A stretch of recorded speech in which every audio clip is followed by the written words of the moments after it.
Welcome to another episode of our personal empowerment audio program, Finding Yourself in Paradise.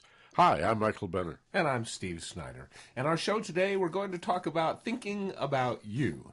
Now, obviously, we've spent a lot of time talking about what your thoughts about yourself, how they influence you, how they affect you, how they create your emotional reactions. But we're talking about how the thoughts that you have about other people, even those unverbalized, influence those other people. Now, we're not talking telepathy exactly here, but certainly its close cousin empathy comes into play. How when you think negative thoughts, for example, about someone, and then you're in their presence, even if you're not thinking them now, it still influences your body language, your demeanor, the way you are to them. And just like a dog senses fear in another person, I think we sense love or fear or antipathy in other people as well. Yeah, this merits some thought because the conventional wisdom would say, well, as long as you don't say it out loud, it doesn't really matter what you think about somebody else. That we're all real good at faking it and being in someone's presence who maybe they've upset us, they irritate us, maybe we've never liked them and never will. And you say, well, as long as I just keep my mouth shut and I don't say anything. Well, we'd like you to consider that even if you do not verbalize or express aloud those feelings, they're still going to be carried in some way. Steve said it.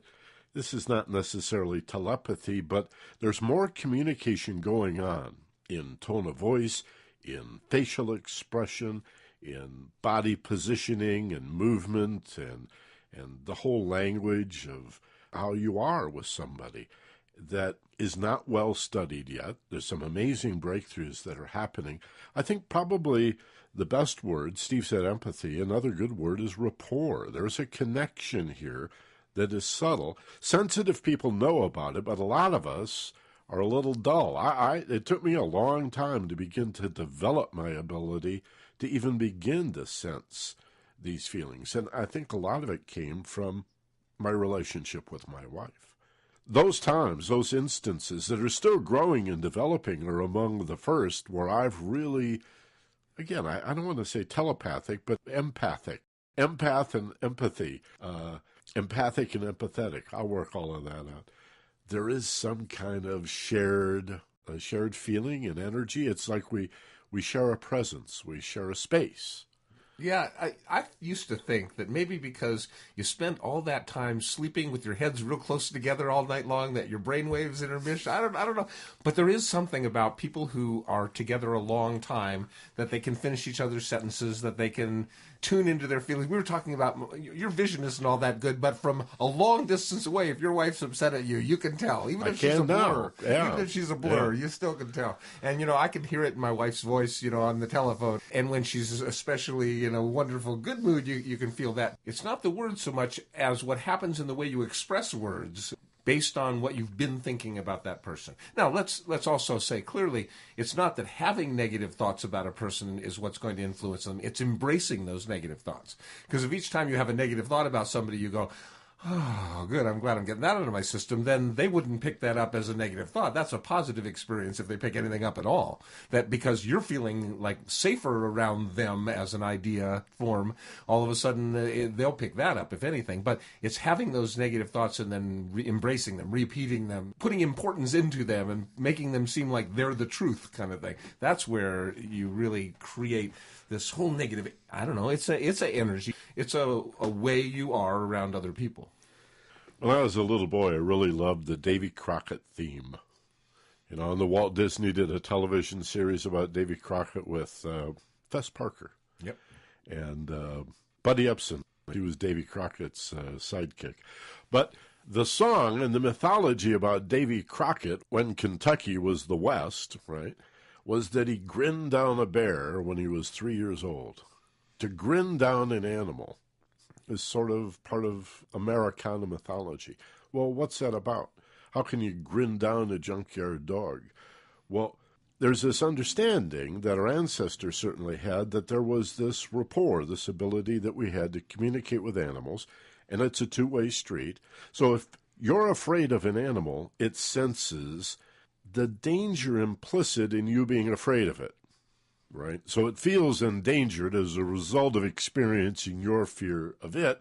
And of course, you can get into this vicious cycle where you feel the same way about the animal, and then that feeds the animal's fear, and that feeds your fear, and then the danger becomes real.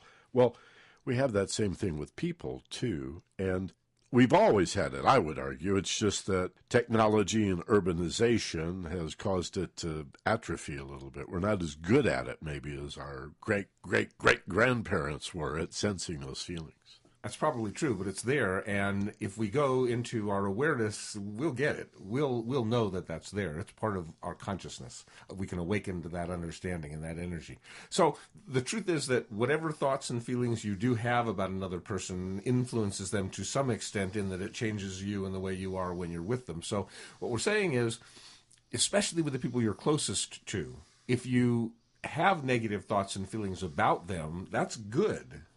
That's the only way they're going to get out of your system. And the closer someone is to you, the deeper the rapport, the more love you have, the more stuff that it's going to bring up. Love brings up everything unlike itself. So having negative thoughts and feelings about people you love is a wonderful thing to do if you always use them in a positive way. Positive thinking isn't just having positive thoughts, it's doing something positive with all of your thoughts. So if your negative thoughts and feelings about the one that you care most about are fearful or anger-filled or resentment-filled, then the idea is you can have those thoughts and release them, because what the brain's doing is it's saying that this person that I'm thinking about when I'm having these negative thoughts is making me afraid. It's making me hold my breath. It's making me move into, I want to move away from, I want to fight or flight. Thoughts about this person is making me afraid. So what you need to do is tell your mind it's okay to have negative thoughts about this person, and those thoughts can make you feel safe if you breathe. If you have those negative thoughts and feelings and you take a deep breath, the brain doesn't know how to say it's dangerous anymore.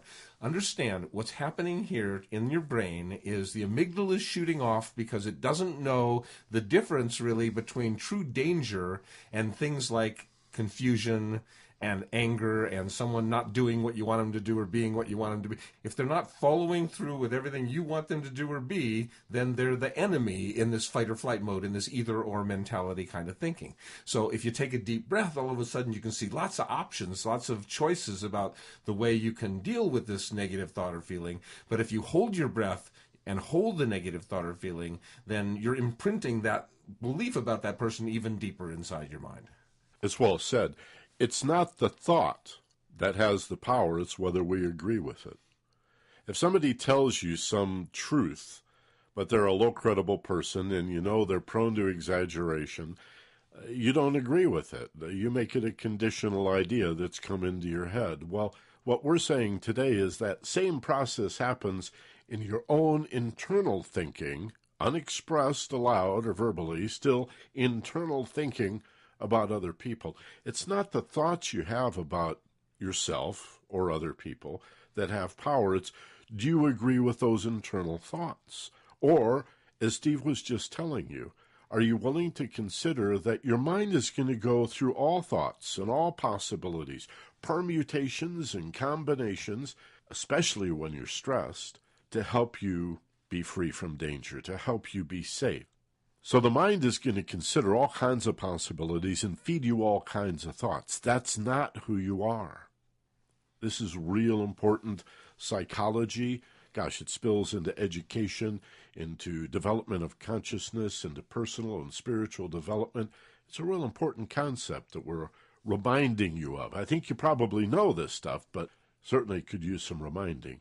Just because you have a thought doesn't mean you have to agree with it. You can say no to that thought and still be grateful that you had the thought, that you considered the possibility, and now you can let it go. Further, if you turn that around and say, well, what if I do struggle with the negative thought? I refuse to agree with it, but I'm going to push it away. I'm going to fight it. I'm going to struggle with it. I'm going to argue back. You get in that kind of loop, what do you tend to do? But reinforce the negative. You haven't let it go. You disagreed with it, but you fought with it. You didn't realize that you were the higher self that you find in paradise. It can just take a breath and let it go. And Steve's phraseology for this I mentioned last week. I think it's great. Positive thinking is not thinking only positive thoughts, but doing something positive with all of your thoughts. And a positive thing to do with negative thoughts is consider them, see if there's any truth. If you decide no, what a wonderful thing to be able to breathe and let go of a negative thought. And let's say, even if the negative thought is true, that is, for example, someone you love did something mean to you, and that thought keeps coming to your mind. It's not false, it's a true thought. They did this mean thing, okay? What you can do is hold on to the memory of that. It's a valid memory. You don't want to be any less than you are. You want your memory bank full of everything that's ever happened. But what you can do is diffuse the pain, release the pain of it, so that, again, it's a good thing to remember that time that they hurt you so that you can breathe. It's all breathing. When your brain breathes deeply, it feels safe. When it feels safe, whatever it's thinking about at the moment loses the power to hurt you. So breathe deep into those things that hurt you, and you feel safe. Women breathe deep when they're having a baby because it hurts. When you breathe deep, it makes pain release, physical and emotional pain.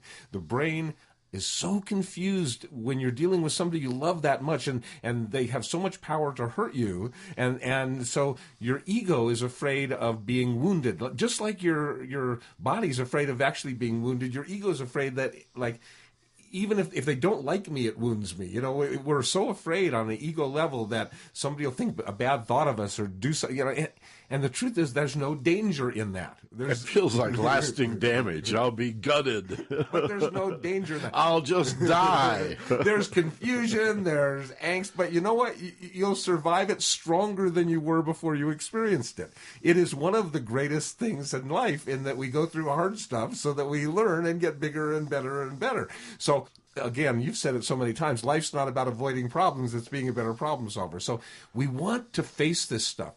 Here's the problem. When negative thoughts about someone become a repetitive cycle, and you just keep thinking them over and over and over again, and they don't change, and there's no solutions in them, it's just like reinforce, yep, I know that happened.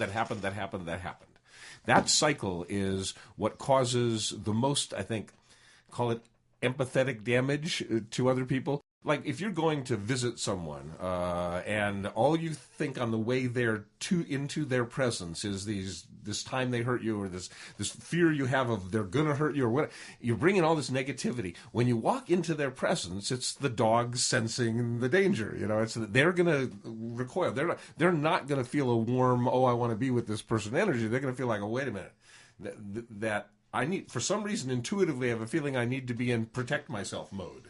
You know, I need to back away. I need to be very wary of this person because I'm picking something up. Whatever you want to call it, vibes is what we used to call it in the 60s, but whatever you want to call it, it's palpable. It's real. You can see it deeper and deeper in the people you love the most. I mean, you can feel it from a greater distance. You can be more and more sensitive to it. When you've been with somebody for a really long time, you can pick it up from across the room. So our title today is Thinking About You. And again, we're arguing the initial resistance here. What difference does it make what I think of other people if I don't say it out loud? Let's give you some practical examples. Let's say you're going for a job interview.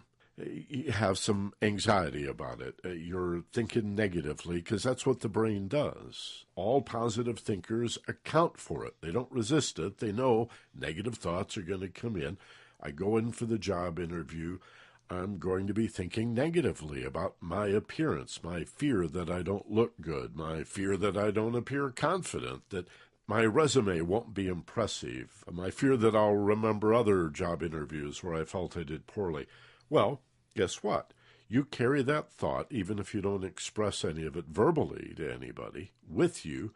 I think anybody would see how that could degrade your performance and debilitate you and decrease your chances that you're going to get the job.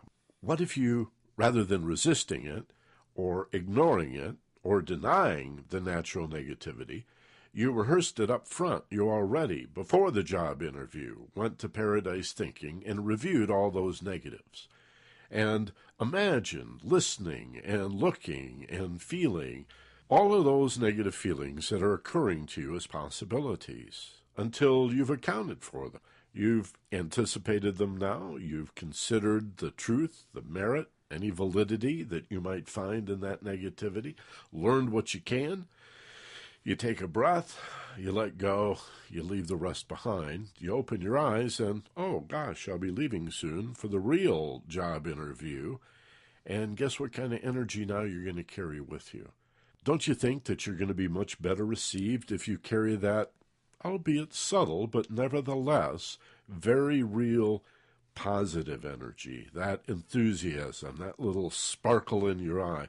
Maybe after the interview, the person that interviews you say, I don't know what it was about that person, but they've just got some kind of charisma, some energy. I really like their energy, Bill. I think we're going to hire this person.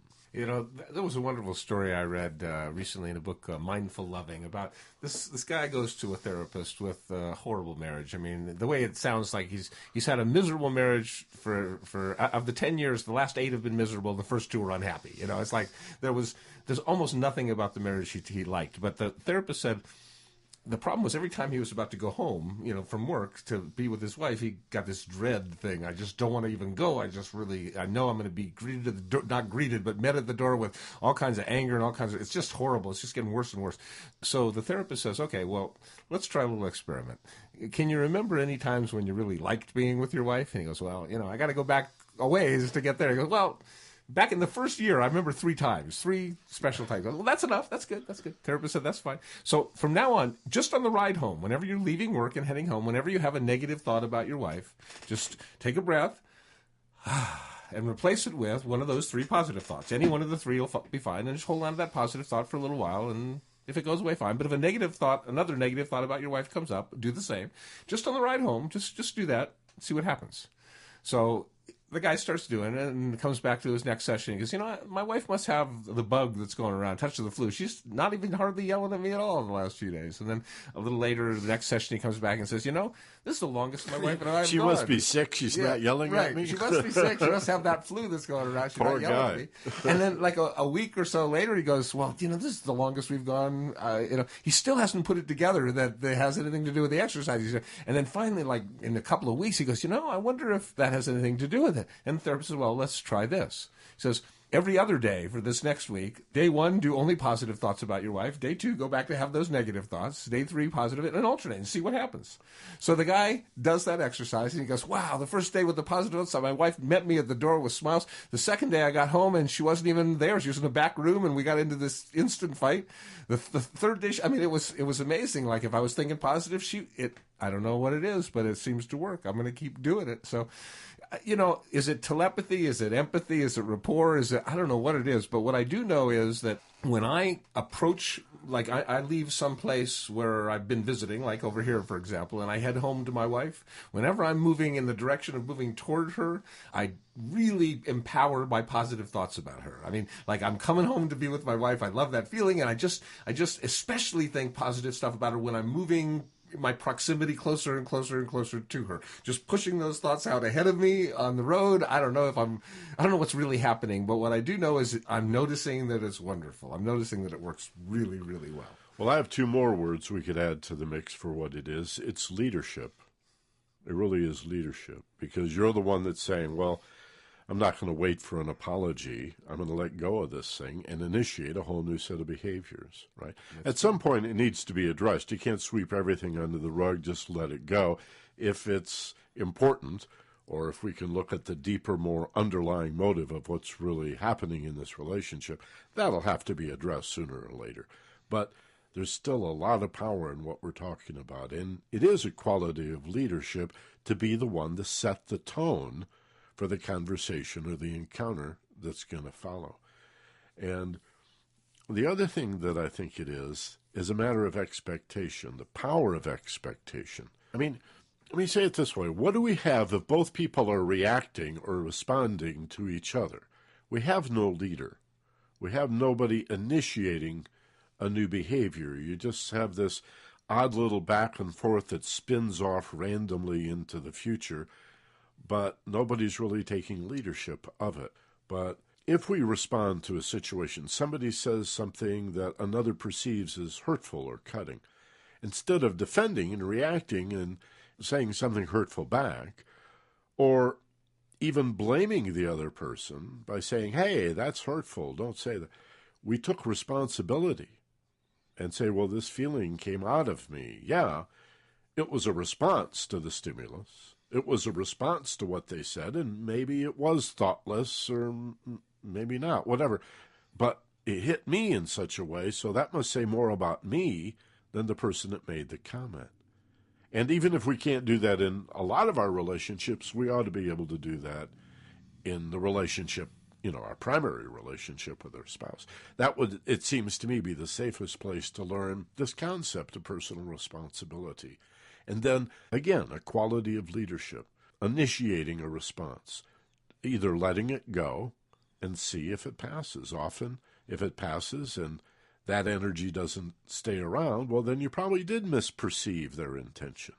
But wouldn't it be nice to build relationships where people are responsible, able to choose their response, and to have the freedom to say how you think and feel without having to always walk on eggshells because the other person is so sensitive and often misconstrues? I mean, if we could just clear all of that up, I think it would really improve the quality of communication here and now. If we weren't building a case or dragging our hurt from the past and then always on the lookout for one more little bit of evidence that this person doesn't really love you, doesn't really want to be with you, doesn't really care about you, and stop building the case. Just let it go. It's just water over the dam. Just let it go. You say this a lot, Steve. How much of our danger, our stress, our anxiety, our perception of danger is from the past or the future?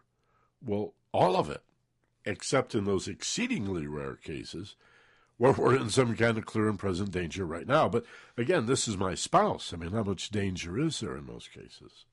So what we're doing here is making an argument for purposely having negative thoughts so that you can release them. Certainly allowing them to come up and out. And that too. But boy, am I glad I considered that. If I could take a look at everybody that I'm in relationship with, and if I'm, for example, if I'm going to be with somebody, whether it's a friend or a colleague or a spouse, and I think, am I holding any negative thoughts about this person? Is there anything inside of me that could result in my passive-aggressive behavior, that could result in my giving off a kind of an energy like I don't like you or I'm not happy to be here with you? If there is, let me get in touch with it. If it is, it is. If it isn't, it isn't. But let me find out. I want to know. I want to be in charge of this. So I ask myself, is there anything I'm holding on to, any negative feelings, any pain I'm holding on to relating to this person? And if there is, I want to become aware of it so that I have the opportunity to remember it and to diffuse the pain.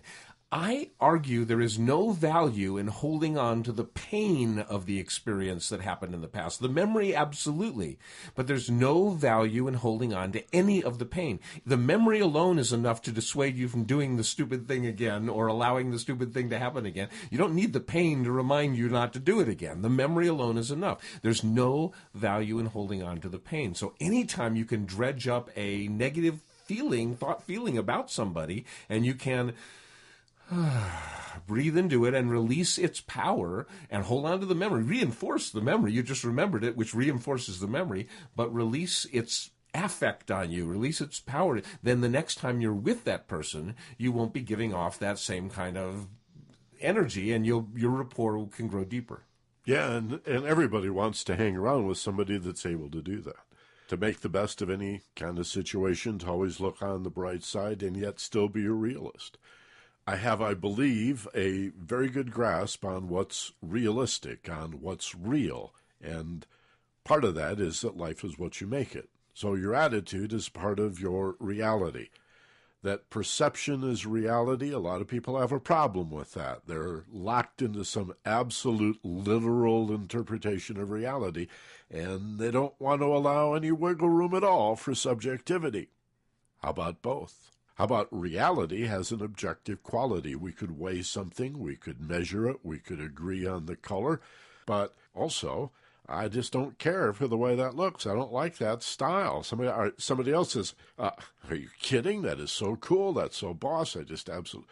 Well, fine. Can't both things be true? We can agree that's green. You can hate that shade, and I can love that shade. It's green, but it's totally different in terms of what it does for our feelings. So Yeah. we perceive things completely Is it different. blue-green or green-blue? Is it aquamarine or whatever? We have to allow for that in our lives, and yet acknowledge that there is such a thing as an objective nature to reality. Why can't reality, what is real, have both? So, in the context of what we're talking about today, you don't have to decide whether a negative feeling is true or a negative thought in this situation, or whether the current situation should be viewed from a positive point of view in terms of thoughts and feelings. Why can't you be a little mixed up? Let me say this in a more positive way rather than why can't you? What if you became the person who went to paradise and found the higher self? You can bring that to mind at this point. Even if you've just listened to a few episodes in this series, you know what we're talking about. Finding that higher self, capital SELF, in paradise, that is not limited to this way of thinking or that way of thinking, to the positive or the negative, doesn't have to make that choice, but from the elevated perspective of the higher self, sees both things are true to a relative degree. There's some negative here, there's some positive here. What's the blend? And as you understand the process, then it all becomes positive. That's the magic of what we're talking about. You know, a couple of years ago, the DVD, the book, The Secret, all about the law of attraction, became real popular. And although this information is as old as time itself, it was a big smash. Everybody was talking about the secret and the law of attraction. It's core metaphysics. Aristotle talked about the effect of consciousness on what we perceive as reality. And yet that DVD and that book was so much about getting stuff, cars and houses, that I know a lot of folks missed the point, which is it's not just stuff, those physical forms that are attracted by your thinking, positive, negative, a combination of the two, a mixed blend. It's events, it's circumstances, it's relationships. All of these things we attract as well with consciousness. That was my concern when that DVD came out, The Secret, that people were so focused on literal interpretations of, I'm going to get a Ferrari, I'm going to get a house that I really can't afford and I have no idea how to pay for it. I'm just going to think positively and then voila, wave the magic wand, it's going to appear. Well, how about using the law of attraction, the way you think and feel, as Steve and I are talking about today, particularly what you think of other people, to create better relationships, to magnetize and attract opportunities to be a leader in healing relationships, and to consider that the law of attraction goes way beyond just physical stuff, material objects that are in decay, to events and opportunities and, my goodness, relationships with other people. Imagine being a leader in that area so that what you think about other people can be both positive and negative, but you don't have to choose between one or the other. You see it all true to a relative degree, and from that higher self that is realized in paradise thinking, you understand to what extent, to what degree this thought or this feeling is true or not. I promise you, that elevated perspective, that level of expanded awareness has more benefits than I could begin to list. You know, a CEO I was working with some years back came up with this wonderful idea, and before, each day a CEO would have a calendar of meetings, and half a dozen or a dozen different meetings with different people. So his thing that he came up with is before every meeting that he had with anybody, he would think about his very favorite moment with that person. And as that person was coming into the door, he would be thinking about the time he most enjoyed being with that person, and that's what he greeted them with. And it just worked like a charm. It's just like people walked in the room like wow, long lost cousin kind of like, wow, so happy to see you. What a brilliant notion that was. Even even in the moments just before you're about to see somebody, do that exercise. It's such a wonderful, easy thing to do. Just your favorite moment, the favorite moment you have in your memory of that person, and just go there for a moment. Even if you're angry, especially if you're angry at the person, remember that that's only part of what you're feeling about the person, and let all the other stuff you're also feeling about them come up too. Take that moment, that magic moment, before you come in contact with somebody you know. And remember one of your favorite moments with that person, and let that be the energy that you greet them with. I'm thinking of a time when I was first exposed to the idea of mental rehearsal or paradise thinking, using guided imagery and visualization in this way to improve relationships. And it was just a few years after I was out of college, still a real young guy. And, oh man, I fell in love. I was so smitten with this woman.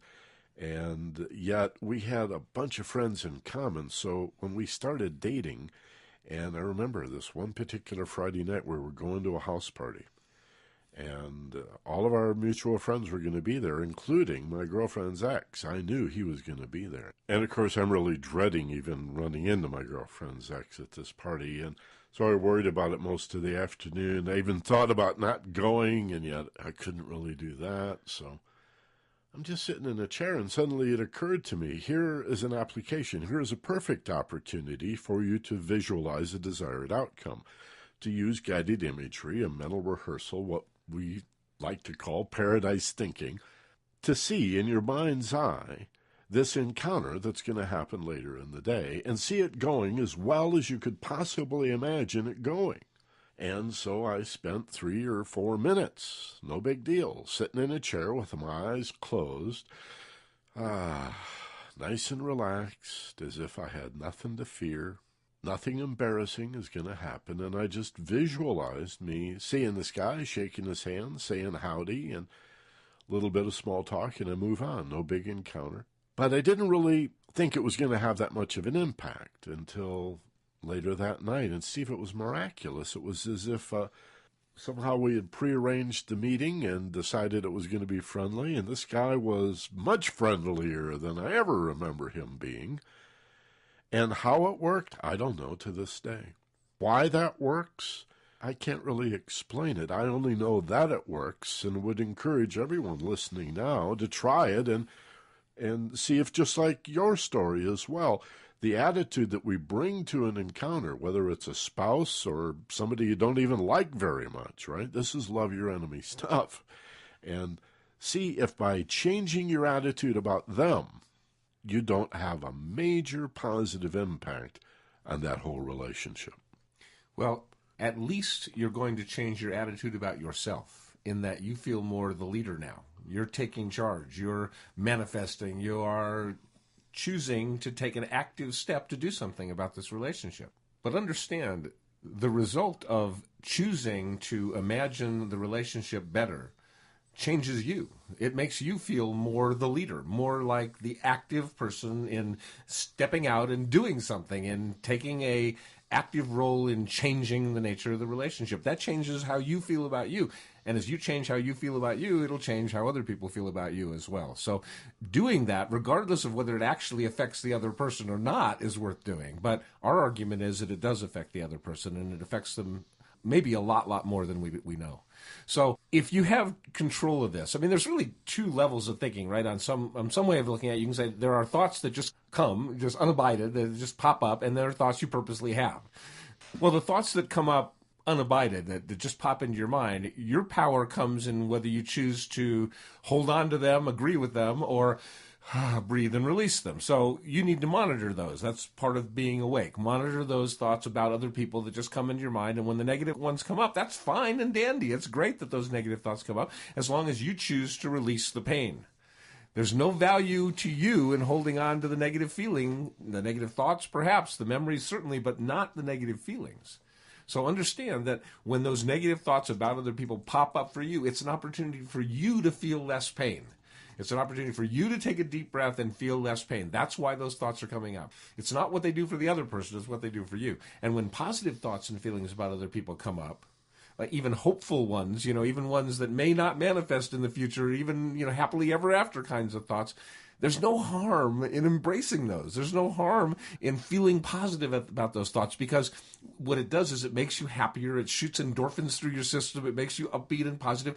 And the worst case scenario is that won't come true, and you'll have to deal with a little bit of disappointment. But, disappointment's a nothing thing, Disappointment's a tiny little boo-boo. So bottom line is, do get your hopes up high, as we've often said, and allow yourself to, when you have positive thoughts about people, to embrace those positive thoughts. Now, always rationally choose your actions, but there's no harm in embracing positive thoughts about people. In fact, there's a lot of good that gets done when you do that. So choose, in those thoughts that come up unabided, the negative ones, choose to release those. The positive ones, choose to embrace those. And when you're going to be in someone's presence, when you're moving in proximity closer to them and you know you're going to be with them, choose consciously, purposely to start thinking positive thoughts about them before that encounter actually happens. I think a lot of us tend to, at least as young people, run our lives like an election, or at least a campaign, where we're out trying to solicit votes to get popularity, some sort of approval or acceptance. It's an extension of childhood, I guess. A psychologist could tell us whether this is actually true, that unmet love needs as kids get extrapolated into adulthood, and we get real needy and dependent. Instead of thinking about giving love, we try to get love. Instead of honoring ourselves and respecting ourselves and loving and trusting ourselves, we try to earn that through a performance to other people. I had a dream years ago, a very powerful, powerful dream. It was a little confusing at first. Actually, as I think about it, it still is a little mixed up, as dreams often tend to be. But it was a place about dreaming. It was a dream about dreaming, like a dream within a dream. Only what was bizarre about it was everybody in my dream had a vote or some say-so in the dream I was having. They all had input into my dream. Everybody had input into my dream except me. I was the only... I had input on all of their dreams, of course, but what I dreamed about could not be part of my dream. Only other people's dreaming could come into my dream. And although it took me a while, as I say, I began to understand what that was saying to me. It was a reflection of my own internal confusion about whose life is it anyway, right? And how common is it for us to put our self-esteem up to a vote? Well, if what we think of ourselves, if our self-confidence, self-image, and self-esteem is a function of what other people think about us, then it's not self-anything. It's just an opinion poll. If it's going to be self-confidence, self-trust, self-love, self-image, self-esteem, it's got to come from us. We have to be the ultimate arbitrator and determinator of who we are. And so what we think of ourselves is important, and what we think of other people is based upon that, because I am the individual that must decide.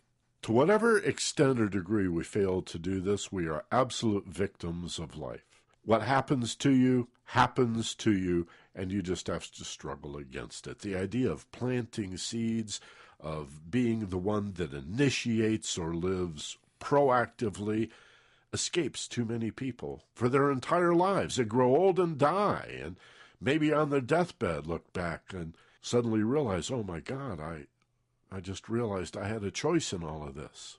So the choice is whether you want to hold on to the negative thoughts and feelings in terms of the pain they bring you, or just in terms of the memory that you have. And that's the choice you can make.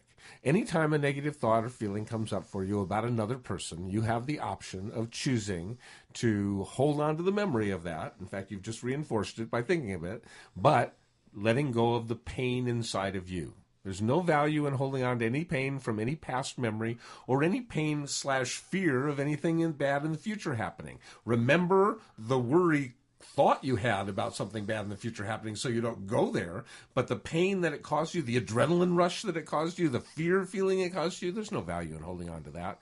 So this is one of the greatest things about other people, is they push our buttons. They touch places inside of ourselves that we tend to ignore sometimes. So some of the places that they push, some of the negative stuff about them often relates back to stuff about us inside ourselves.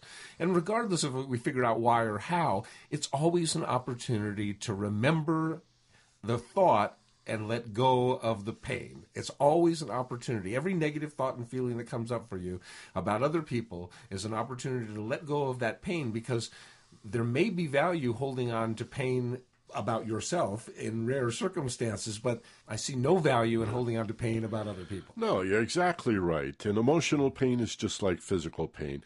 A child, once they burn themselves in a flame and they go, oh, that's hot. That's how hot feels. Oh, I got it. They don't have to recall specifically or re-experience that physical pain. They recall the lesson that they learned from it.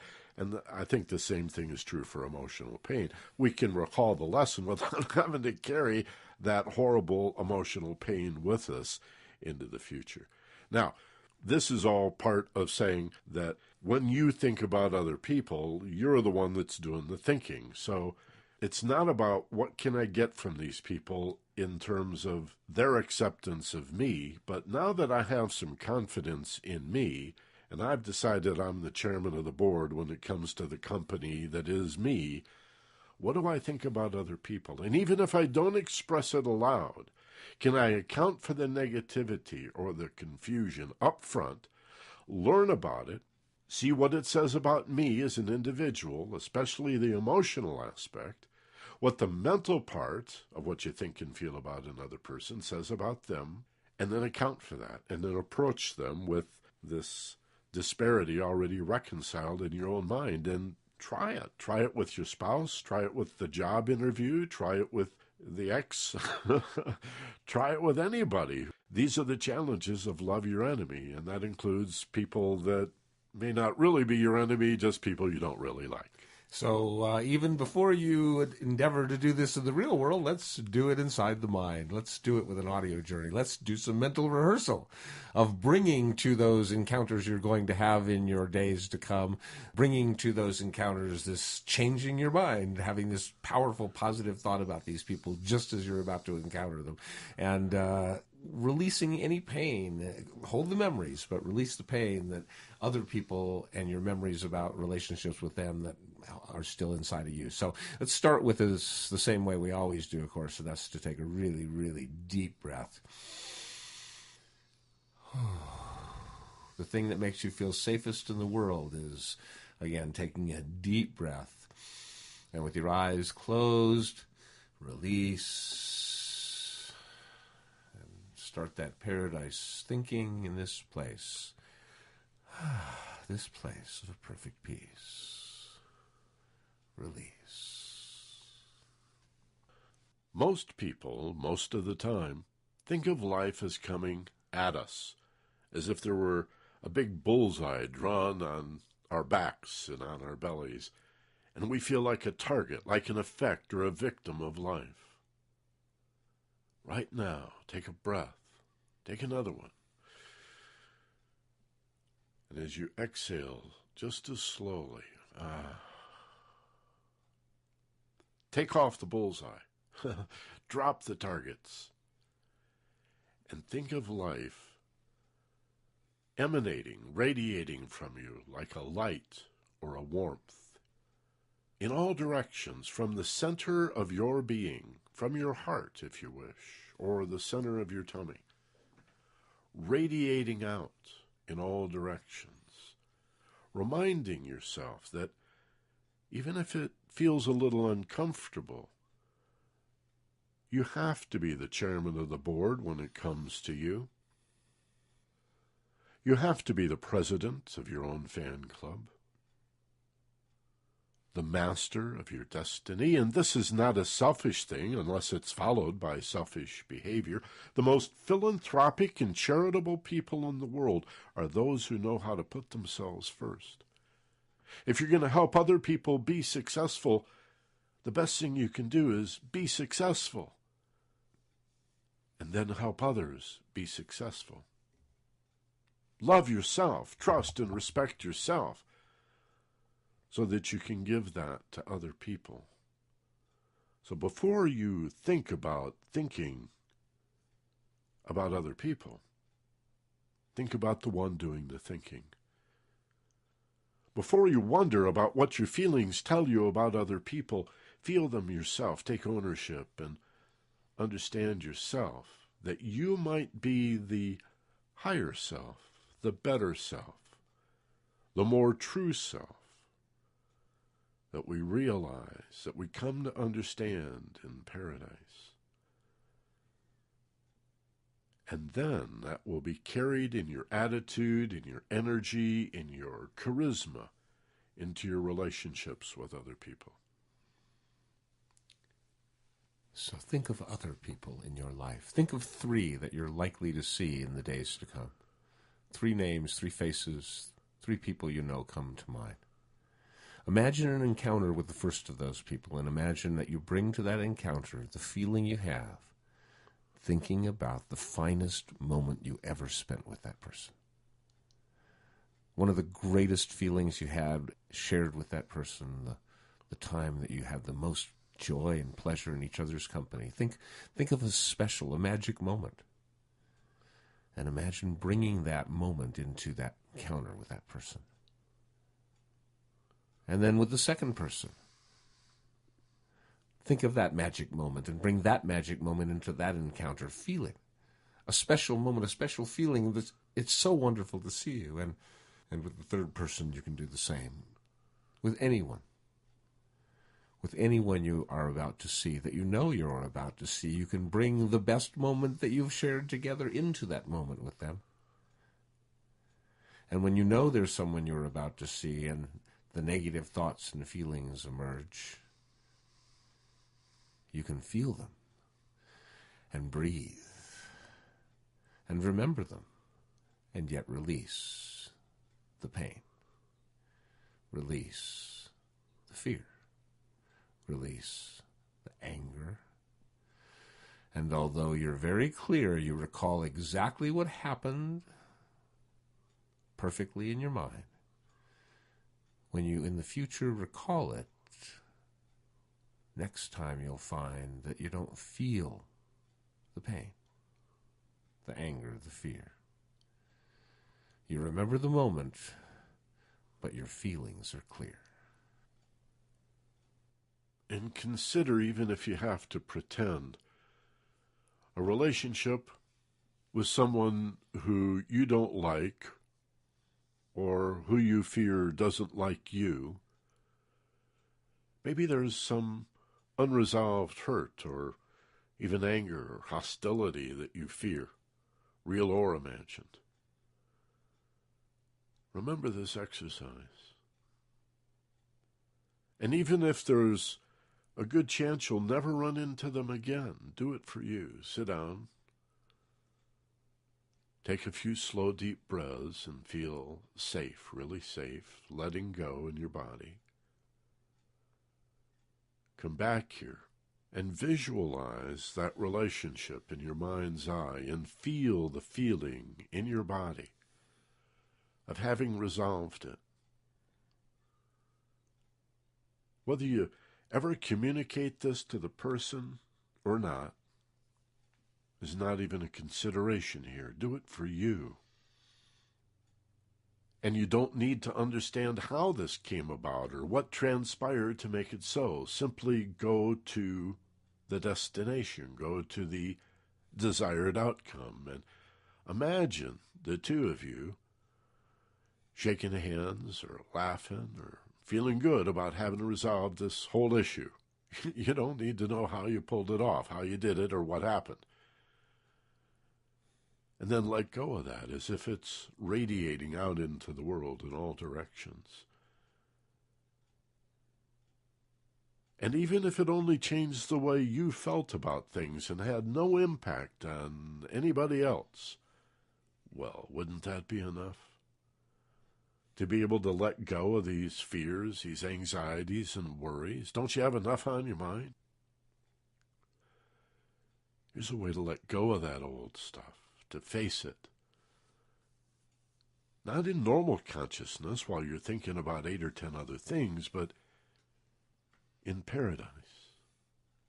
Take your time, just a few minutes, to see the healing in this relationship, to having caring, if not loving, feelings about the other person,